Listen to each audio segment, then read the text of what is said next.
Olá, pessoal, de volta com o CMCast. Ricardo, tudo bem? Tudo em paz, Carlinhos. Ricardo, primeiro queria agradecer a grande audiência dos últimos CMCasts. Que bom, só né? vem aumentando. Isso Processo de aprendizado. Feliz. É um processo de aprendizado. A gente sempre diz isso, né? Vamos vivendo, fazendo e aprendendo, né? E eu acho que às vezes a gente está conseguindo chegar no tom que o público tem entendido. Estamos aqui à disposição das críticas e tudo mais. Estou muito feliz. Xingamento não, né? Mas crítica pode vir. Tudo bem. O tema dessa semana, Ricardo, a gente já veio falando do hospital e tudo mais, da guerra que se falou nos hospitais, mas os políticos alagoanos, eles resolveram ir para as redes sociais e se agredirem mutuamente, tendo como foco o hospital, mas começaram a chamar um ao outro de ladrão, um ao outro de tantos outros impropérios. O pessoal perdeu o tom nesses dias, Ricardo. Aqui você se deve... A gente já vem conversando sobre isso, de como é esse processo de infantilização dos políticos nas redes sociais. Né? O tema é o hospital, né? O hospital é o mote. Mas eles acabam ultrapassando o mote e partindo para a seara pessoal. Como é que você vem acompanhando isso? Sei que não é a sua casa, as redes sociais, mas das redes sociais isso acaba se transferindo para a vida real, né? Pois é, você tem razão. E esse processo de infantilização se dá também, inclusive, pelo nível, né, que nós temos hoje entre os dirigentes políticos, né? Você não tem um personagem que se destaque porque apresenta alguma observação, com conhecimento, com conteúdo, não. É com xingamento. E rede social, a gente já falou sobre isso, funciona daquela maneira. Eu digo que você é filho disso, aí você diz que eu sou filho disso e neto daquilo. E aí vem o outro, diz, é neto daquilo e do tataravô. Vai assim, quer dizer, tem que ser um crescendo sempre. Alguém tem que gritar mais ou usar um palavrão mais cabeludo para poder ter algum tipo de efeito. É o nível que a gente tem. Agora vamos lá. Nessa questão da guerra dos hospitais, como você trata bem, né? E é isso mesmo. O detalhe é que as pessoas do outro lado, como eles ficam dizendo, você roubou, você recebeu propina, você cometeu sobrepeso, que o eleitor entenda que os dois têm razão, né? Então, vai se entrar na discussão. Mas, se tem guerra dos hospitais, todo mundo é ladrão ou todo mundo tem razão? Pois é. E essa é uma questão que está posta hoje, nesse momento, como tudo em rede social vai passar. É fumaça, passa. Mas precisa, sim, haver uma discussão sobre os hospitais. A prefeitura finalmente apresentou, né, um site até bem feito.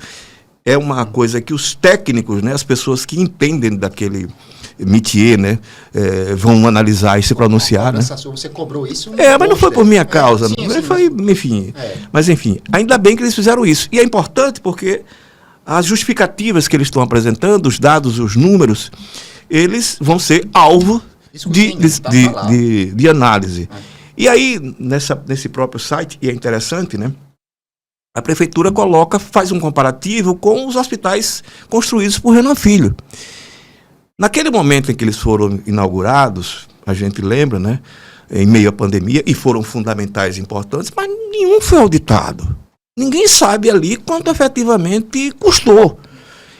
Eu duvido, e vou dizer aqui exatamente o que eu já havia falado, duvido, e vou repetir, que qualquer obra pública passe com méritos por uma auditoria técnica. Eu não estou falando financeira, não, ou de planilha. Não é isso, não. Né?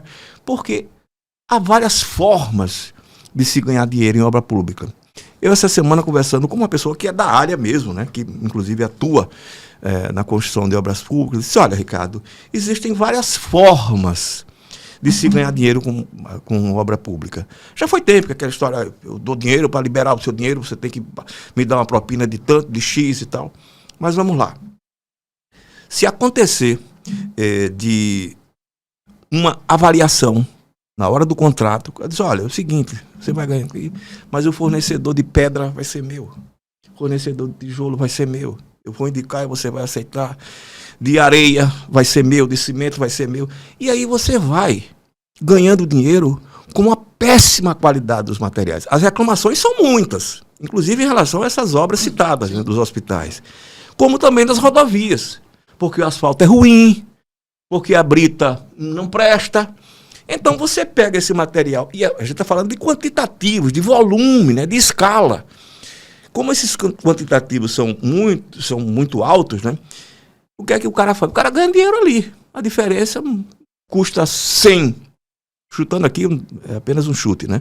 R$100 tanto de brita, aí o cara apresenta um material que custa 20, ou 30, ou 40, e o resto fica no bolso, vai para o bolso. Então. E as empreiteiras vão assimilando isso porque quem vive no serviço público, quem faz obra para o serviço público, sabe que é impossível, até hoje pelo menos, você ter uma obra limpinha, em que ela custe o que efetivamente vai ser pago. Tem governo trabalhando, todo canto tá chegando. Tem crédito do trabalhador rural chegando para os produtores de arroz. São créditos de 5 a 50 mil reais para apoiar mais de 300 famílias. Com essa força, nossa safra está garantida. Quer mais promessa cumprida? Tem o aeroporto de Maragogi já em obras. É mais turismo, mais negócios, mais emprego. Decola! Governo de Alagoas. Tem trabalho e coração. Eu me lembro de uma grande obra, não vou falar aqui, porque eu vi isso de um dirigente de uma empreiteira. Tinha tomado alguns uísques, eu tinha tomado menos, então a minha curiosidade eu pude matar. E perguntei a ele quanto foi. A diferença do preço pago para o custo da obra era mais de 20%. 20% numa grande obra, gente, é muita grana. A gente está falando de milhões e milhões, não sei quem ficou com esse pedaço não, ele não me disse não. Bons tempos que eram 20%. Né? Pois é, eu estou achando, assim, de qualquer forma, um patamar absurdo, não é história de 10%, quer dizer, 10% garçom, né? O garçom merece. Enfim, quem contrata a obra pública não merece os 10%, nem os 20%. Mas o fato é que para essa turma, Carlinhos, ser chamado de corrupto também é nada. Quando alguém ingressa na atividade política, consegue assimilar a cultura do meio, se adapta, essas questões que incomodam o cidadão comum, já falamos sobre isso, a história da honra, né? Uma pessoa comum, a honra é uma coisa muito importante, é o seu patrimônio, né, no mundo. No mundo, sua família, seus filhos, né, seus amigos vão dizer, olha, fulano de tal, poxa vida, é muito decente, é muito correto. Ah, chato, mas é um sujeito correto, decente. Para esses caras isso não importa, não. Eu lembro de um caso específico de um personagem de quem assim, eu fui muito próximo, uma pessoa, uma proximidade grande, que eu conhecia muito antes da atividade política. E essa pessoa resolveu ser candidato um dia. Foi candidato a um cargo majoritário, inclusive. E aí, ele tinha passado por um cargo público, né? E aí se candidatou. Eu votei, inclusive, nele. Era uma pessoa próxima e confiava muito que ele podia fazer um bom trabalho.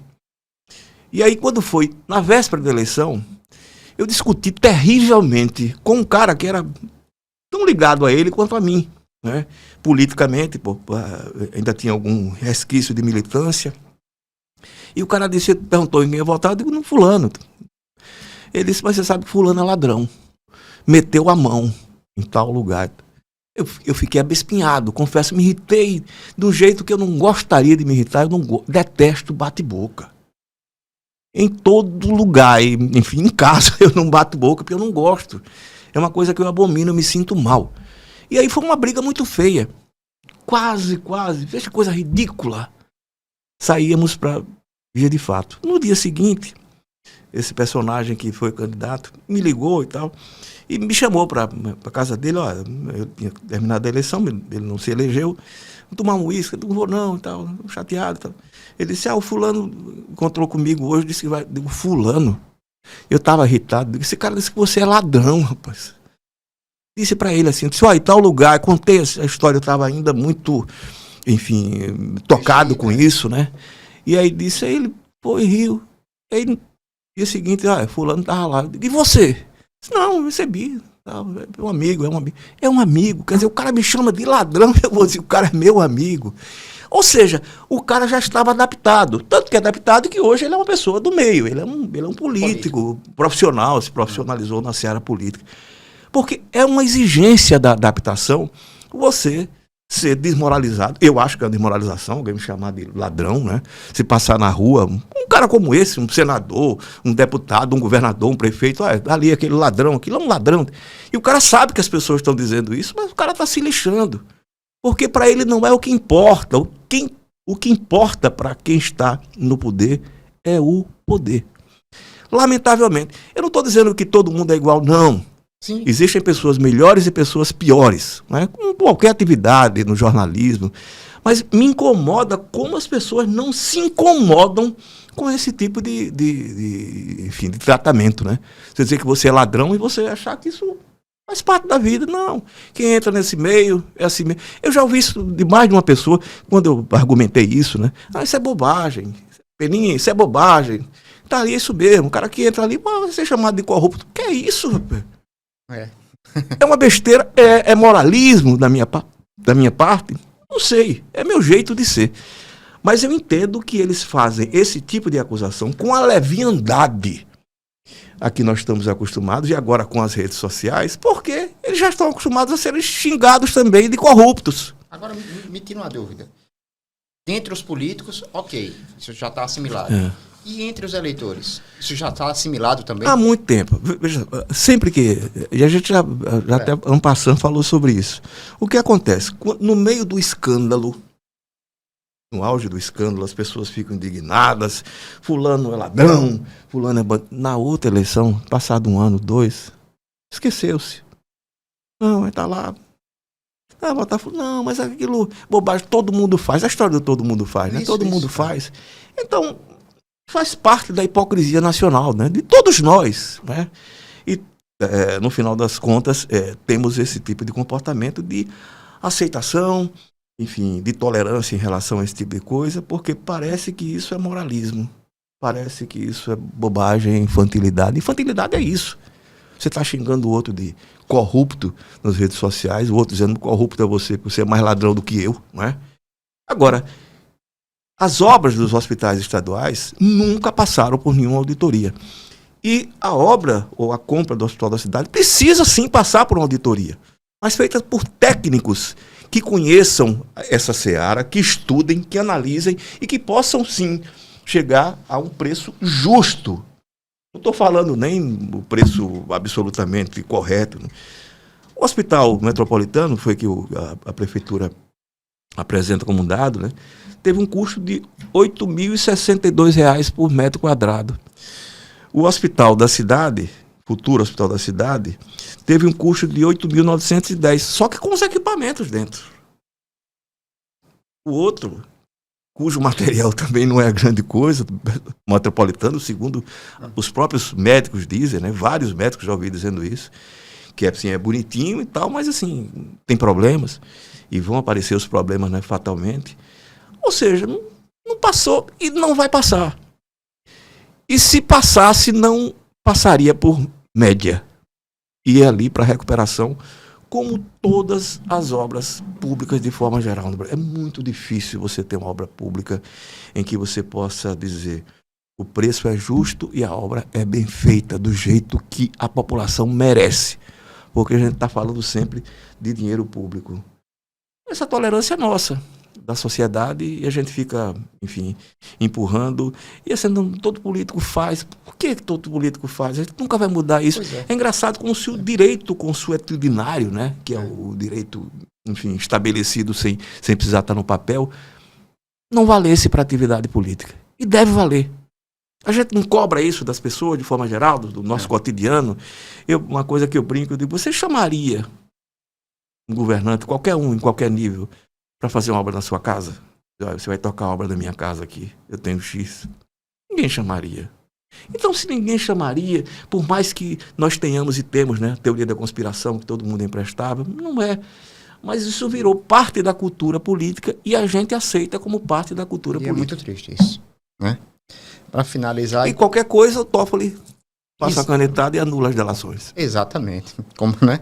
Então, para finalizar, se 2 políticos vão nas redes sociais se chamar de ladrões, perigam Os dois têm razão. Tem razão, completamente. E enfim, é uma possibilidade muito... Muito grande. Muito grande. Uhum. É isso, Ricardo. Grande abraço. Semana que vem a gente volta.